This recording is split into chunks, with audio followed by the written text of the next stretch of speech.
At harvest time, no two fields are the same.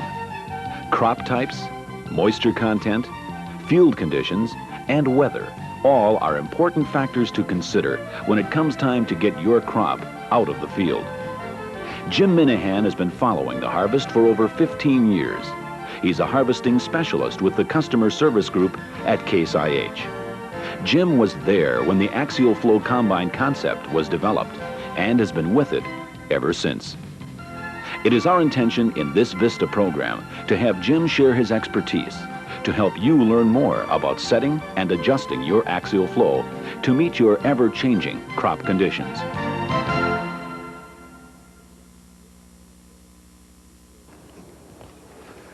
Good morning. We're going to take a few moments and talk about corn harvesting. In the development of corn,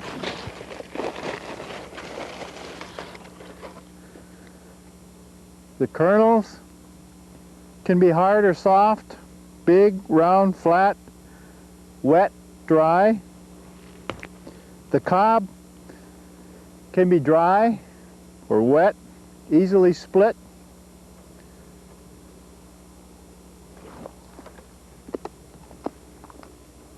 When the corn gets to about 22–23% moisture, it begins to be easily thrashed. If it's higher moisture, it may mean a little more aggression in our threshing. At the same time, we need to be careful about the cob. As well as development of the ear, corn stalks can be small, can be wet, dry, can be large. All these have an effect on how we're going to thrash our grain. If it's dry, some of our earlier varieties shatter a little bit, so we want to talk about taking care of that problem. As well as we get into our adjustments, we're going to talk about the divider points, other adjustments in the corn head, the separator, cleaning system. Now to get started with our adjustments, let's go into the divider point.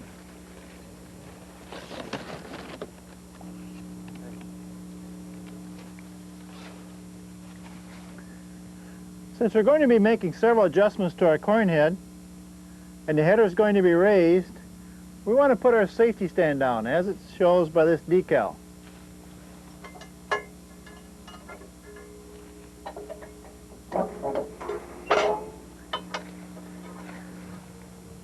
One of the first adjustments that we want to make to our corn head is our divider points.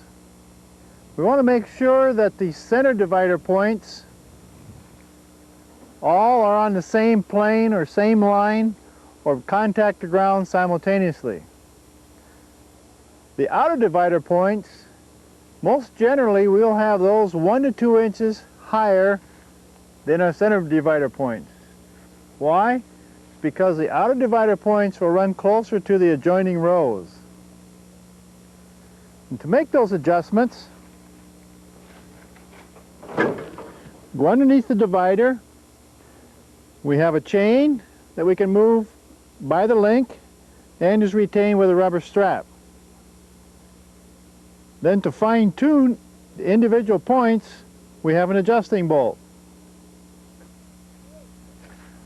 Now that we have raised up our center divider points, we're going to talk about gatherer chain tension. The gatherer chain tension is maintained by a spring inside this spacer, linkage, and idler. If the gap between the washer and the spacer exceeds 1/8 of an inch to 1/4 of an inch, we need to adjust this nut down until we have freedom of the spacer or the washer just touches the spacer. Continuing, the stripper plates at some time or another may need to be adjusted. And one of these would be in the case if we had butt shelling of our ears. This will particularly happen when we have a dry, early variety of grain. And what happens is the ear is positioned against our stripper plate, it knocks the kernels loose. And most likely then the kernels will fall down and out of the corn head, accounting for loss. To reduce this effect, we can adjust our stripper plates by loosening these two bolts and positioning a punch in a hole in the support that's adjacent to each bolt. We can take a hammer with the aid of some deep well sockets, which I use to get the right clearance front to rear. We want a closer gap in the front, wider in the back, anywhere from 1/8 to 1/4 of an inch difference. Once the sockets are in position, all we have to do is tap on our punch.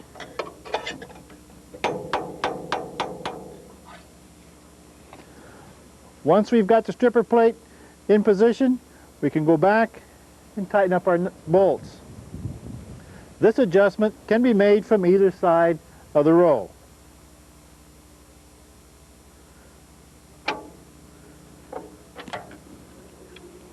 Further adjustments in our corn head is the knife sections on the rolls. The normal gap is 1/32, but we can run up to 5/64 for a maximum gap. They are adjusted by loosening 3 cap screws from underneath and sliding the plates in or out as the gap would dictate. Now let's go underneath and see where these bolts are.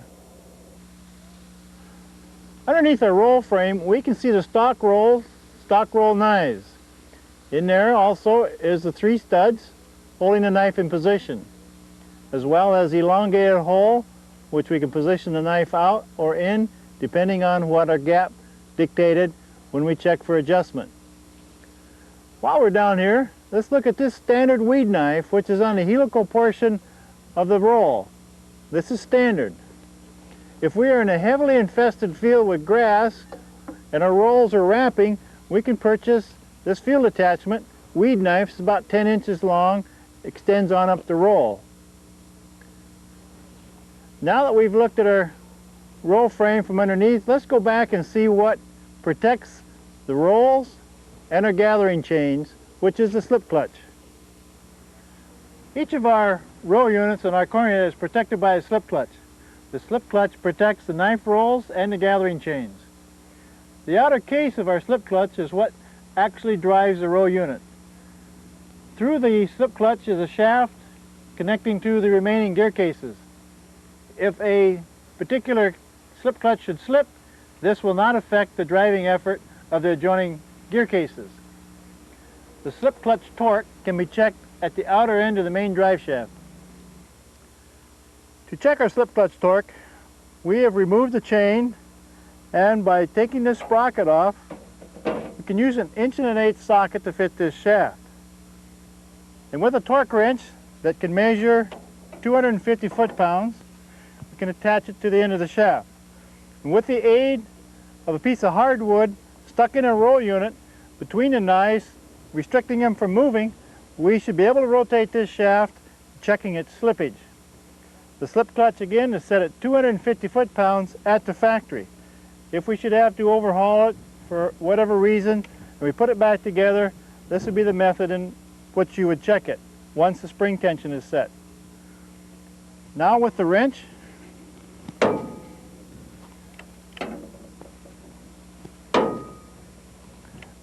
we can see or hear and feel the jaws slip past in the slip clutch assembly. To get a better view of what we have just looked at, what is happening is the ratcheting of these jaws is what you heard. The tension on these jaws is controlled by this spring, which is under compression, and to measure its compression we use this surface of the plate 1 3/4 inches to the top of this washer.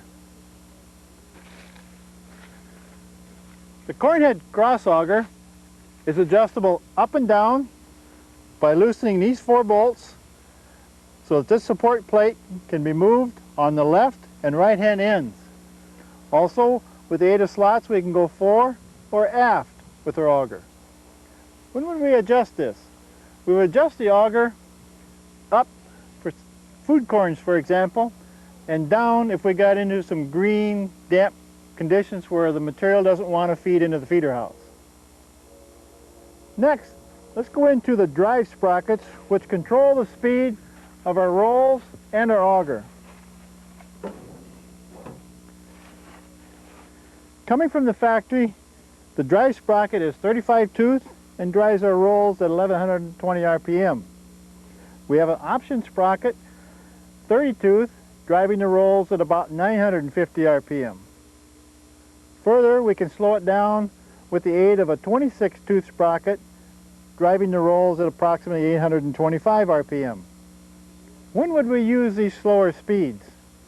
These slower speeds would be used in a crop condition if we had wind damage or bug damage and the crop was laying on the ground and the stalks are gathered rather quickly. This has a tendency to snap the ears. As well as when we get into some food corns, since they're early varieties, we have a butt shelling problem, we can slow the rolls down there also. Continuing on, as we get into down corn conditions, and can be seen by this wear pattern, stalks have a tendency to wrap in this general area. Now if it's standing good like this field of corn is here, we have nothing to worry about. But in those wind conditions or bug conditions where the corn has gone flat on the ground, we can take this part of our ear saver off so that the stalks that are gathered by our outer dividers can slide right up and let the gatherer chains and our rolls have a chance to pull this stalk down through our roll unit. And now, let's go on over and look at our header level.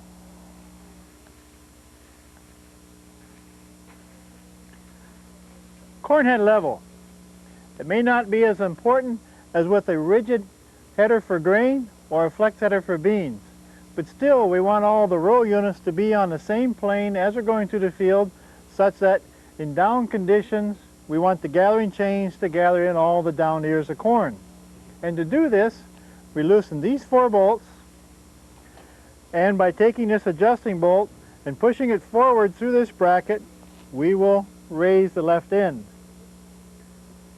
By taking the same bolt and pushing it to the rear, we will raise the right end.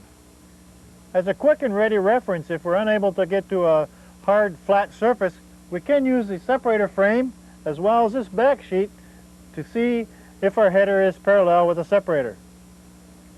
And now, as long as we're on the feeder house, let's go over and look at our feeder chain adjustment.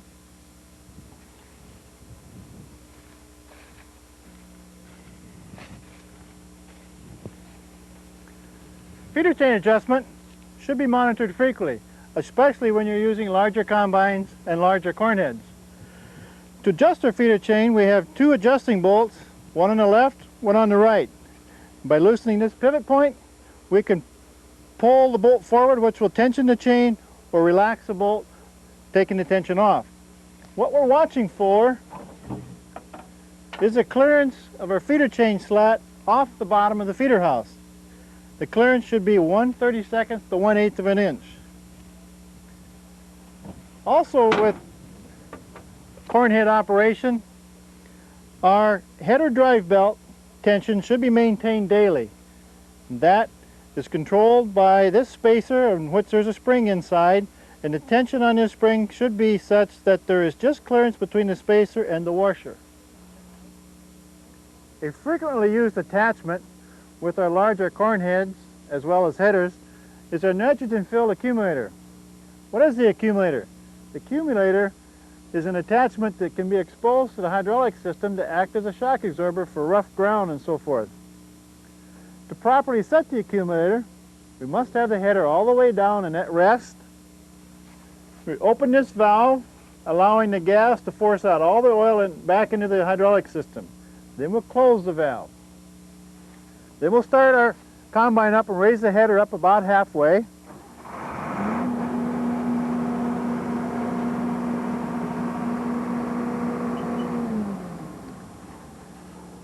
making note on our ruler as to what this might be at this particular point. Then we'll go back, open our needle valve. The header should settle from between 6 to 10 inches. Checking to see if this has happened. If it only settled 1 to 2 inches, we then need to relieve some gas pressure that's in here by removing this cap, exposing the Separator valve, and releasing some gas pressure. As we see the header settle, go back and remeasure. We get into this 6 to 10 inch range. Repeat this several times so it becomes consistent. Once it is consistent, put your caps back on the valve. Now that we have reviewed our adjustments on our corn head and feeder housing, we're going to go back into the separator area of our combine. But before we get there, let's stop and understand what rotary threshing and separating is. In the case of our axial flow combine, once the grain leaves the feeder chain and goes towards the concave, it will go front to rear approximately 24 inches. A little bit different than a conventional machine, where it went from the feeder chain immediately into our cylinder. But in the case of the rotary threshing, particularly our axial flow combine, here's where the difference starts to come in. Not only did we go front to rear 24 inches, but on the 1680, for example, the grain will travel 6 feet from the time it leaves the feeder chain until it gets to the first concave. How is this accomplished? Between the feeder chain and the first concave is a transition cone. It's in the shape of a funnel. Within the cone we have some directional vanes. Also we have some impeller blades. These impeller blades are attached to the rotor. The impeller blades draw the material away from the feeder chain with the aid of the directional vanes, meter it out, accelerating it, getting it ready to be thrashed on top of the concaves. There's where our rotary threshing and separation begins, and also the whole kernel concept of our grains. And now that we've gone through our header adjustment, feeder house adjustments, let's go into the separator and see what makes this combine work. With our grain having traveled through our transition cone, it's going to go into the concave area, but before it will travel up this little skirt, getting on to concave number 1, and also concave number 2 and 3. As can be seen here, this is our large wire configuration, standard in corn. Can also be used in soybeans. In this area of the separator housing, we have directional vanes, and they're tied together in pairs with these plates. There are 3 sets of plates. The vanes normally come in the middle position, which is for standard conditions.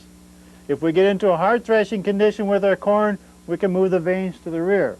What this will do, it will add into the travel of our material as it's going through the concave area, helping us thrash in tough conditions, such as a wet corn condition or a cob problem. Also, if we get into a real easy threshing corn, we could pull the vanes to the forward position, speeding up our flow of material, as well as our threshing and separation. Also in this area of our concave, we can remove straight rasp bars from the rotor in rows number 1 and rows number 2. What this does is allows the material to be speeded up in its flow through the concave area. This can be done particularly for edible corns as well as soybeans. And now for a better look, let's go out here and look at our concaves and see what their construction looks like. Shown here are 2 concave types. The first one is a small wire, is standard in wheat, small seeds, grasses, and so forth. Being it's the number 1, we have a skirt that's welded to it. This skirt helps to get the grain from the transition cone out onto the first concave. Second concave is a large wire configuration. Large wires, large spacings.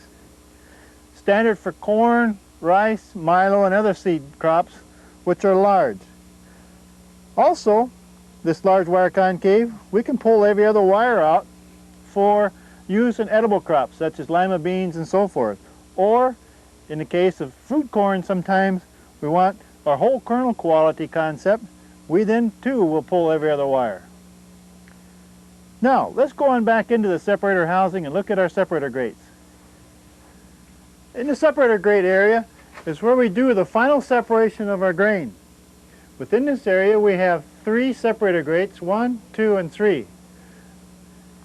Installed in this machine already is a keystock grate, which is standard for corn, soybeans, rice, milo, or any other tough green condition. Also, we have directional vanes in our separator housing, of which there are 5. Different than on the concave, these vanes can be moved individually. But as we see here, we've moved them as a complete set. Also, we have positioned them in the slow position for corn because this gives us sufficient time to get rid of all of our kernels before the straw, cobs, and shucks go out the back of the machine. Also, if we're in a condition where there is a lot of green weeds, the crop is green and tough, say in milo for example, we can take the separator bars off of the rotor, which are located on the rotor, and install notched bars. What do these do? These make the material very active in this area, cutting down on our rotor loss, if we should have any, and moving the material rather readily through the separator cage and out the back of the machine. And now, to get a closer look at our separator grates, let's go over here. A closer view of our grates, we see we have 3 different types. The first one is our keystock grate, which is standard for corn, soybeans, milo, or rice, or any other crop that needs some extra separation when there is a green stemmy crop involved. Our second grate is our punch grate. We have bars over the holes for small grain harvest, such as wheat or our cereal crops. They also can be placed between the holes when not in use, thereby opening up the slots more. Or if we elect, we can also put them in a toolbox. If we need a little fluffing in the lighter crops and do not have keystock grates, we can take the bars and put them between the holes on the inside, fluffing the crop, adding to our separation. The third grate is a solid grate, primarily used in sunflowers or any other crop where the stem breaks up, but we've also had completion of our separation and we want to restrict the material from going down onto our cleaning system. We can put these solid grates in, thereby moving the material out of the separator area and not congesting our cleaning system. Now that we've looked at our grates, let's go into the cleaning system and look at the different sieves that we have available for our corn combines. Shown here are our 3 chaffer sieves.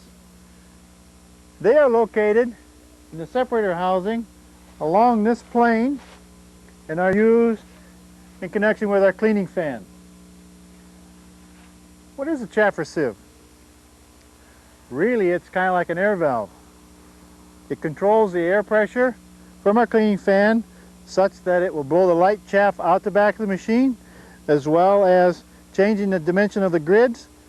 We can walk out the large particles of straw, corn cobs, and so forth, as well as the construction will let the large seeds fall down through.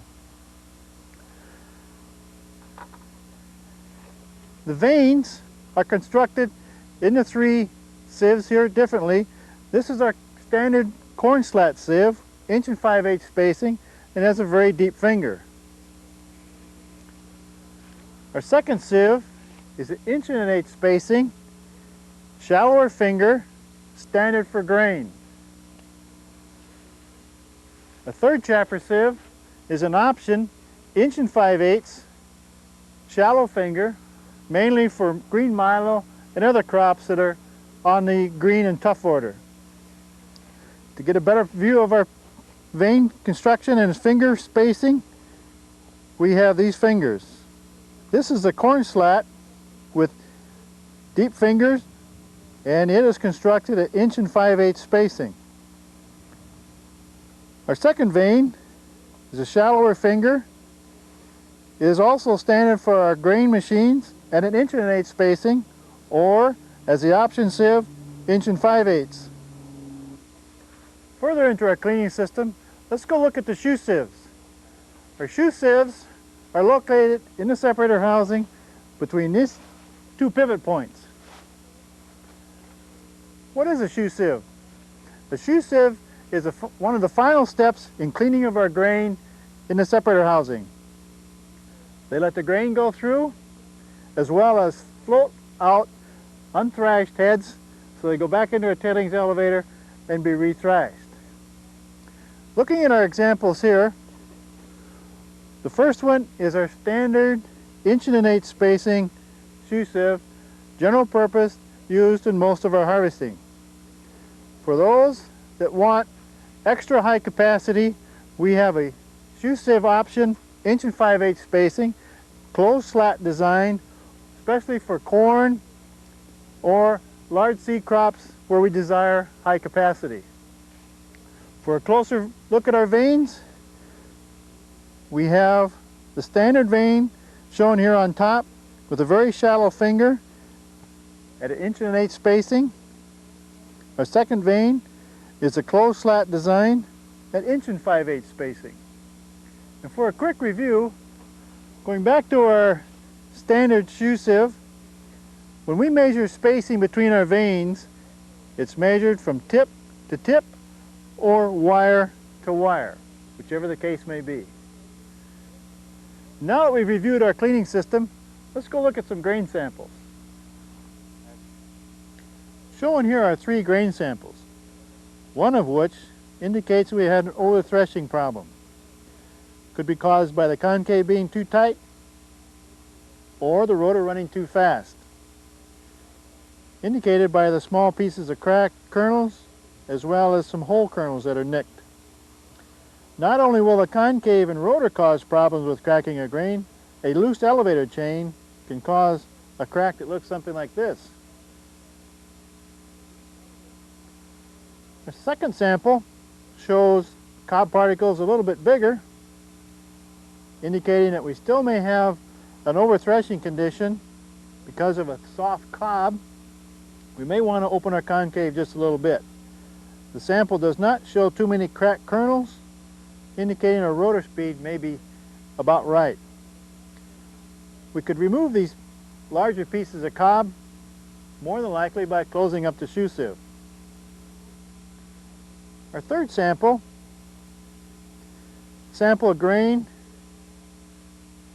free of cob, relatively few cracks, if any.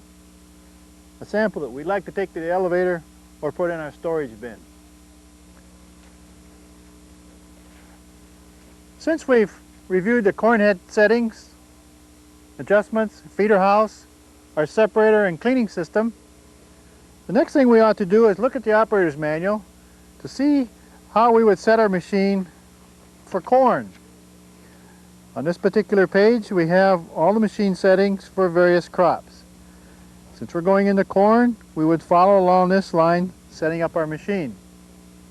These adjustments, or measurements, or speeds, are to get the machine started in the field. They are normal settings. As the conditions in the field dictate, these settings or adjustments may be changed or have to be changed. Once a machine has been adjusted for field conditions, the next item is to go into a kill stop to further identify the machine settings for the conditions that the machine may be running in. And to do this, we will use the brakes to attempt to stop the machine as quickly as possible, simultaneously taking the SR lever, pushing it all the way forward.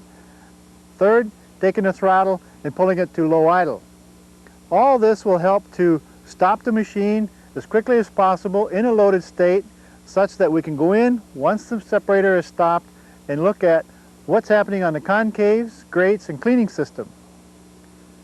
An important thing to do, the moment the engine is stopped, is to restart it, because there's going to be heat in the engine and we need to get rid of it and get it to a normal cool down state before we shut it off. Also, there's going to be dust in the machine anyway, so you might as well sit in the cab, wait for the dust to settle while the engine's cooling, and then shut the engine off.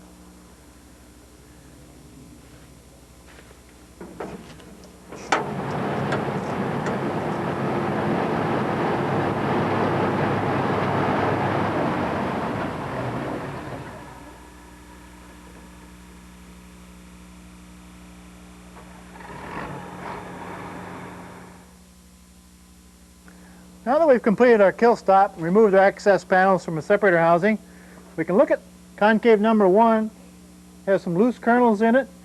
And continuing back into number 2, we see a few less kernels, indicating separation is beginning to occur. As we get into number 3, we see again a progression of less kernels.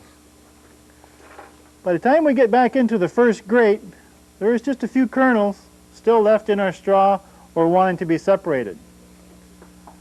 By tickling our belly a little bit, looking for some loose kernels in number 2 and in number 3. Hopefully we find none and that our separation is completed. One other thing we can look at while we're in the separator grate area is the texture of the mat. We don't want it so dense that if there is a kernel in that mat, it still needs to be separated. With the mat being rather loose as it is here, this kernel can still work its way through and be separated before we discharge the cobs and shucks. Also, we notice the texture of cobs in this area. And what we're looking for is the whole cobs that can come out of a rotary combine. And now that we've looked at the action on the concaves and separator grates, let's go back and look on the cleaning system and discharge chute and see what the texture material is there.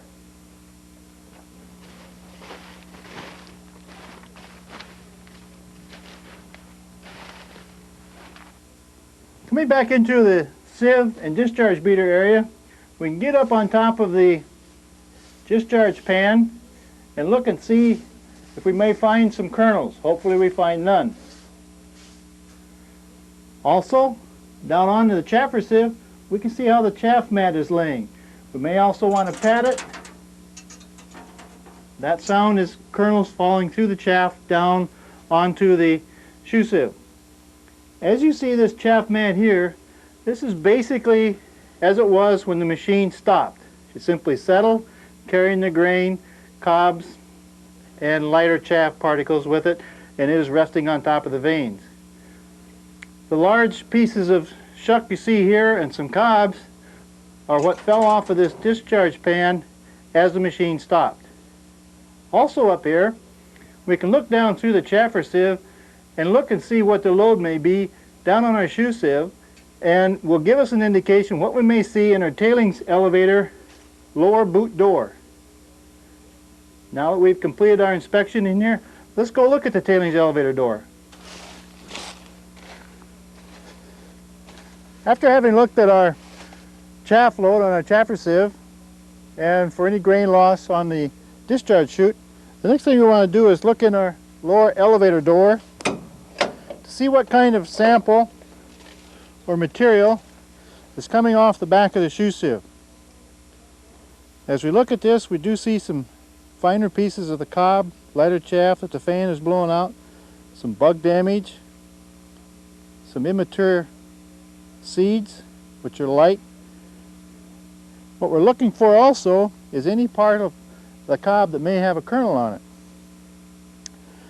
If we see too many pieces of cob with kernel on it, it may be an indication we have a soft cob.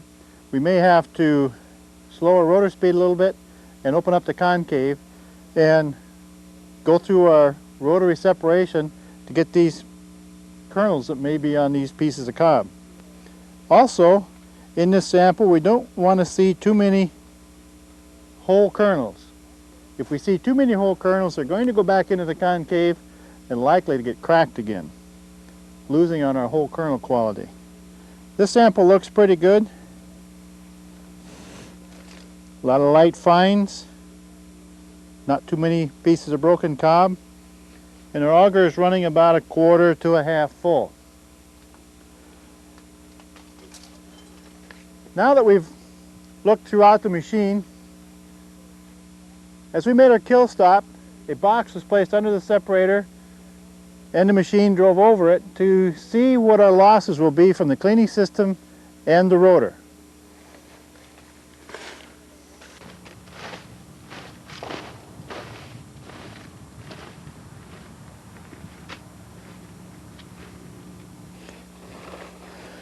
Looking at our loss check box, which is 1 foot front to rear inside as well as 4 feet in length to cover the width of the separator. In the box, check our cobs that fell in there for any loose kernels that may be in the chaff.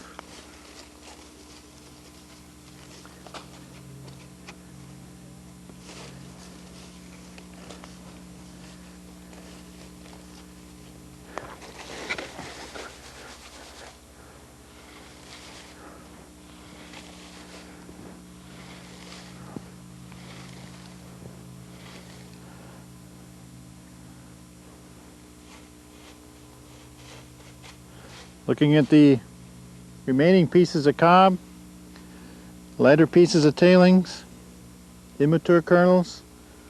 This particular sample, there are no whole kernels in the box.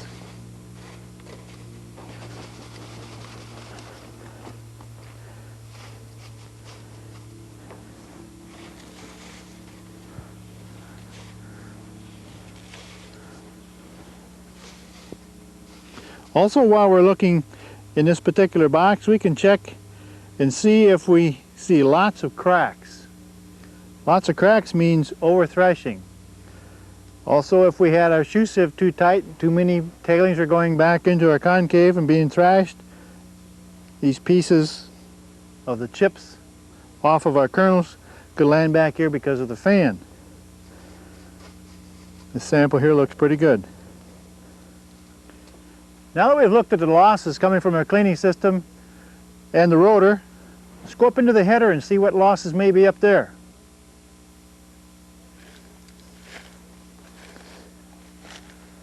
In making our corn head loss check, our check needs to be at least 10 feet behind the standing corn. This will allow the gatherer chain, stock rolls, and auger trough to have passed over this area, and we can collect any loss that may have occurred. With the aid of the box, you can measure off 4 square feet. This is going to be different up here in that the kernels that we pick up here will be the spread over 1 acre. And to check for that, we can refer to our operator's manual. Our corn loss table for the 1083 corn head 30-inch row is 1.84 kernels per square foot spread evenly over 1 acre. But we've collected our loss from 4 square feet, so we have to divide by 4 to know what our loss per acre is from our corn head. Marking off our roll,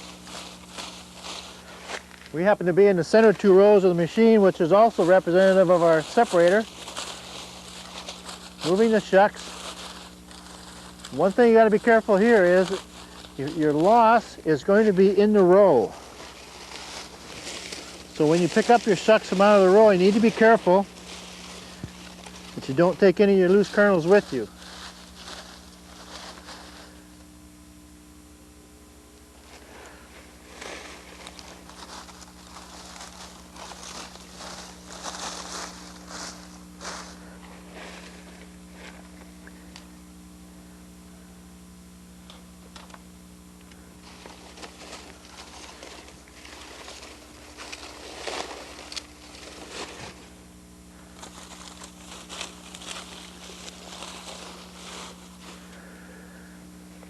One kernel. Sometimes with our earlier varieties of corn, you'll see a lot of customers pick up the shuck. They look down inside. And what they're looking for is shell corn that can be down here at the butt, caused by the corn head when it plucked off the ear. This particular example, no loss. Also, our rolls may be too fast for these dry, early varieties of corn, and our butt shelling would be occurring at the rolls, and we may see it laying in where our stubble is. These would be things that we'd be wanting to watch for when we're checking corn head loss. Now that we have looked at our header loss, let's go out into the cornfield and see if there's any loss out there of loose ears, because once in a while we can have an ear loss from our corn head.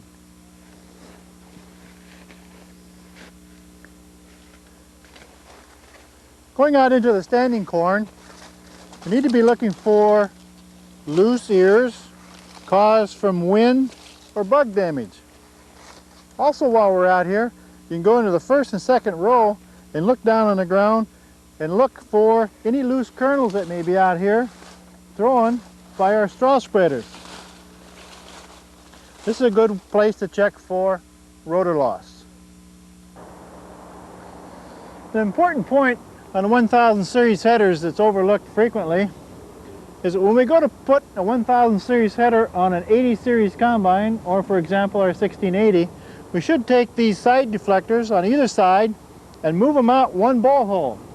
Because if we don't, and we leave it in the shipping position, which is for the 1640s, 1660s, we create about a 6-inch grain leak on either side of the feeder housing, and that grain goes right out onto the ground.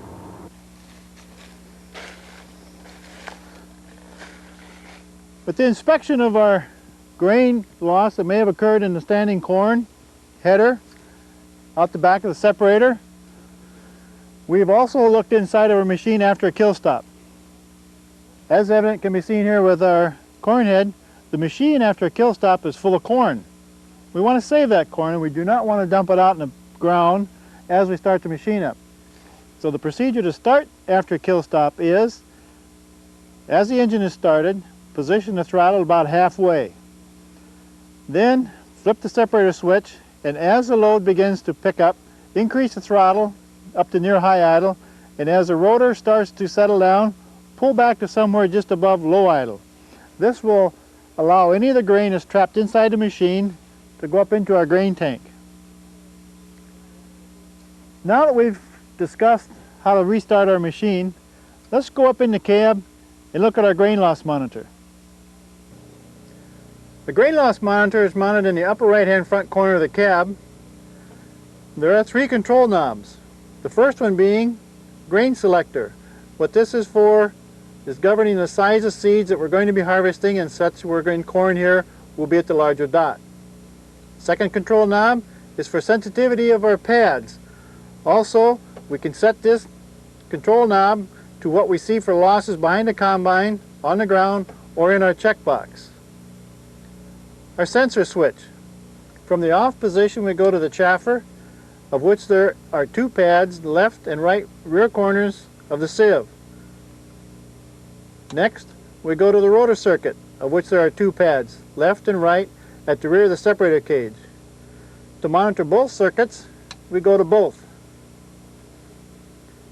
Also, while we're going through the field, this light bar has 4 lights in it, which will flash intermittently as cob, chaff, or grain strikes them.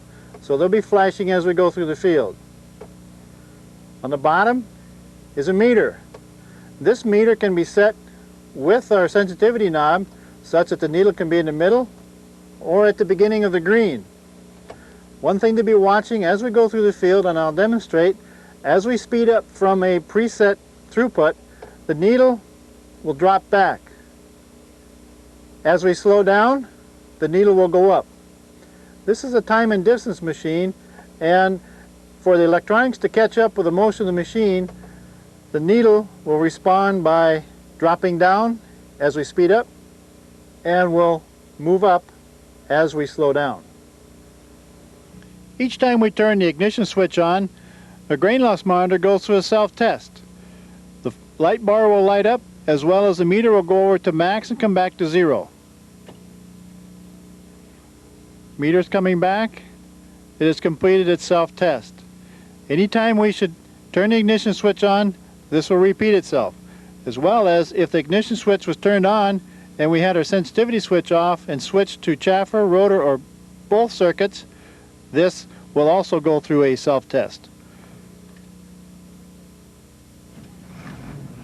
As we go through the field, you may be able to view these lights flashing on and off as an indication of material hitting them. As well, as we get our ground speed up, we'll adjust the bar such that the needle will rest in the center of the green or at the beginning of the green, depending on the customer's preference.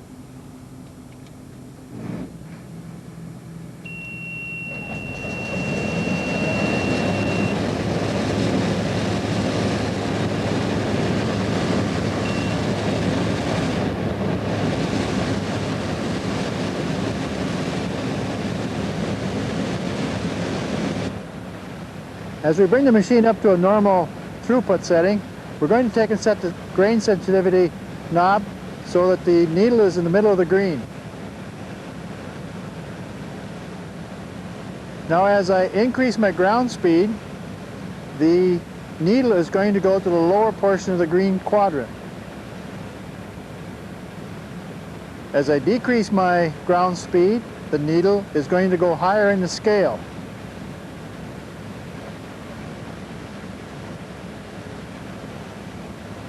The reason for this is time and distance, and the electronics has to catch up with the normal ground speed. Now as we increase our throughput back to the normal setting, the needle should come back to the middle of the green quadrant.